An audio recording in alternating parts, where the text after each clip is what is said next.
Dawn in the summer. Beautiful. One of the things I really look forward to in my work.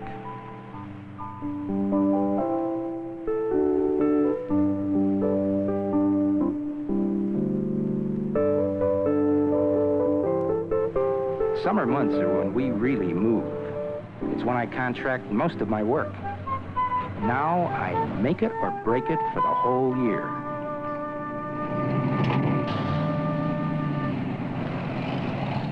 I feel pretty good about getting this summer job with Ted. I'll get a lot of practice using the skills I learned in class during the school year. Mike and I start early to take advantage of the long day. It's hard work and it's long work, but we're outside.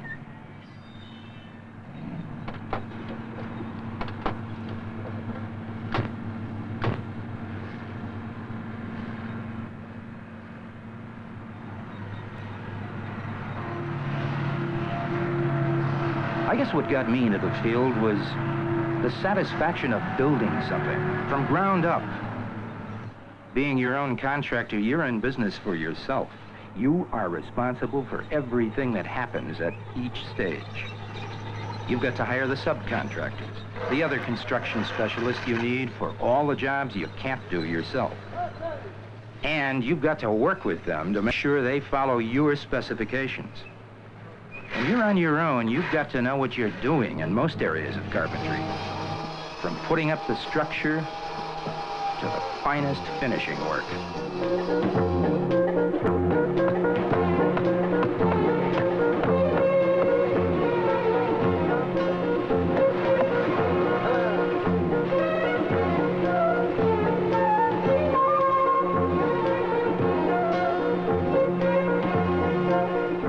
I get real satisfaction when a project gets close to finished. Where there was once nothing, just empty space, there's now a room. Every stage requires skill and knowledge. You have to know your materials and tools inside out. Because if you don't, it's easy to make a mistake on your bidding. I've been really lucky to be Ted's assistant. He isn't just teaching me a lot about construction skills, he's showing me the importance of planning. Being able to draw a good-looking functional design is okay, but you've also got to know how to price right. Numbers came in yesterday. Yeah, now I need the price on the outlets. I have to get solid estimates for materials I buy and tools I rent. And for any expert labor I'll have to contract. And $17.85. George, what are you going to try to do, retire on me early? For instance, on this den I'm building, I've got to get an accurate fix on the electrical needs. And the electrician's got to tell me how much money and time he thinks it will take to do the job. $17.85 is a 25% increase since last week. You gotta watch these guys. That's what I mean by pricing. Finally, I take my estimate and plans to the customer. By now, we've talked several times, and I think I know his needs. But a customer isn't always sure exactly what he really wants built. You've got to talk it out. Will it add value to the house? Will it give him the kind of extra space he feels his family wants? Will the look of the den go with the look of the house?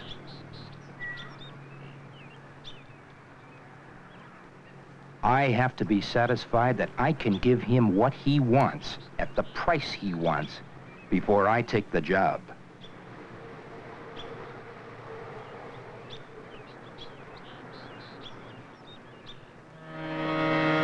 You've got to build a reputation for quality.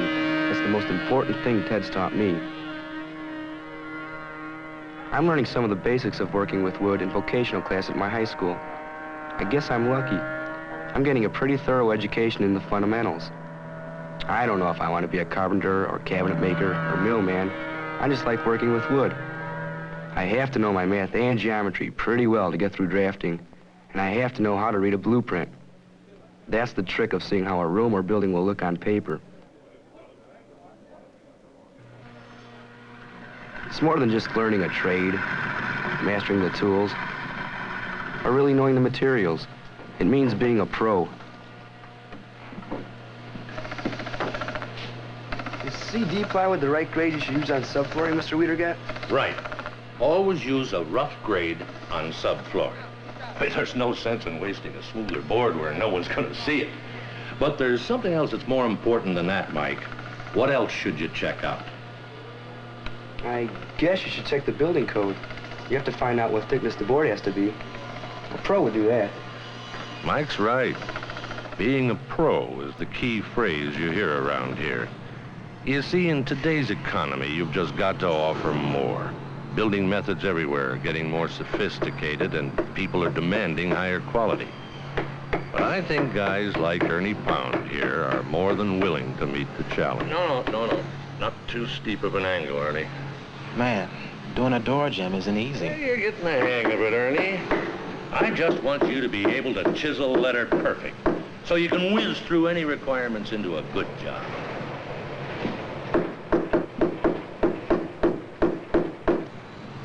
All this school training is starting to pay off. I really feel I'm getting better at this.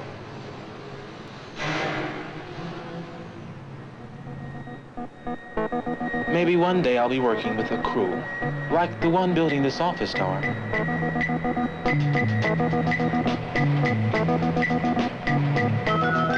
My chances look good about getting into the apprentice program at the local carpenters union.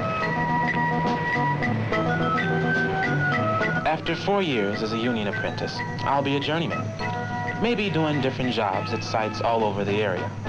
1 month, I might be working on an office building in the city.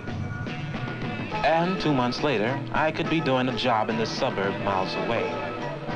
Starting as an apprentice, I'll be helping top carpenters in all kinds of jobs, learning the little skills of the trade that really make you good. Maybe I'll be a roofer on one job for a few months. And then the union, or the company I work for, will have me doing something else, like putting up subflooring on a new building, or drywalling a new office, or doing finished carpentry in the showroom of a new store.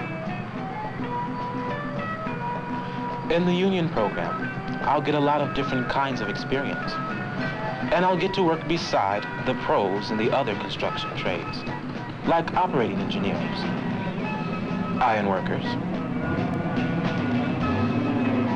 welders, bricklayers and stonemasons. They work in the structural phase. And electricians.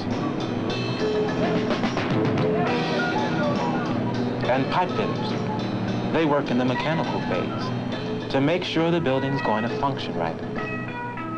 And lathers. And painters. They handle the finishing stage. They're the ones who make the buildings look good. These are just a few of the trades you see on a site. Of course, there are some real drawbacks. Sometimes that coffee break you see the guys taking can last for months if there's a building slump. And work on some construction sites can be a little unsteady when the weather's bad, especially in winter. Still, you don't go through the hassles of running your own business, like contract carpenters. You do a straight job, and you get a straight check. I like that. Another thing about being an apprentice is that the union will send me to vocational school, maybe one day a week or so.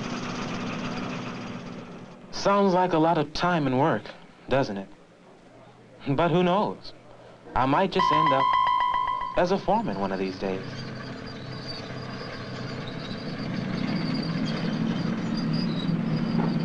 Hi, Ernie. Miss Sims, these are beautiful plans you've drawn up, but I think we'll need to make more room for the stairwell at the end of the second floor. You're right, Ernie. I'll have the adjustments ready by tomorrow. Great.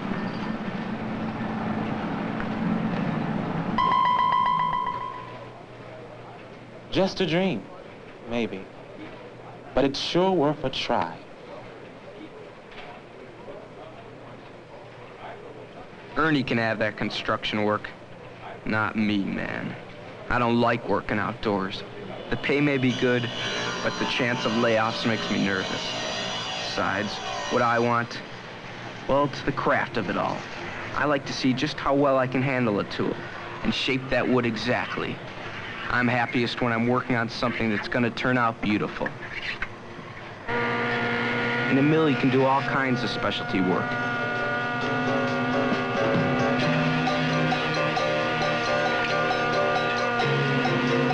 The biggest saws and joiners to smooth out rough board. Tools you just can't take out to a site. I want to work in a mill because you do custom jobs. Finish carpentry, like this kitchen cabinet a builder ordered for a new house he's putting up. Or unusual orders, like these wooden columns for the front of a courthouse. Mill workers make a lot of windows and doors. Special items where the work's just gotta be exact.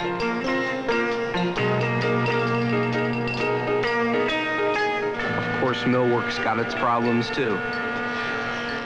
A slowdown in general construction usually means a cutback at the mills, and you're always working in the same place.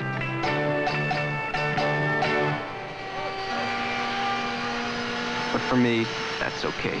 It's the kind of work I want.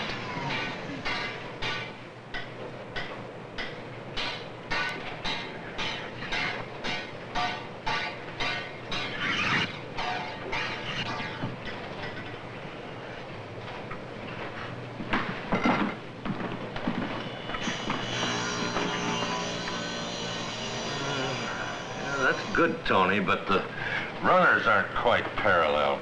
Better hand plane it some more. Get it perfect, start you on the belt sander. In any area of carpentry, you got to have the desire to master your tools and your craft. And you have to be exact. I strive for that exactness. And I make my students strive too, because once you've been through tough training, you can work on just about anything. If not as a carpenter, then as a millman or a cabinet maker.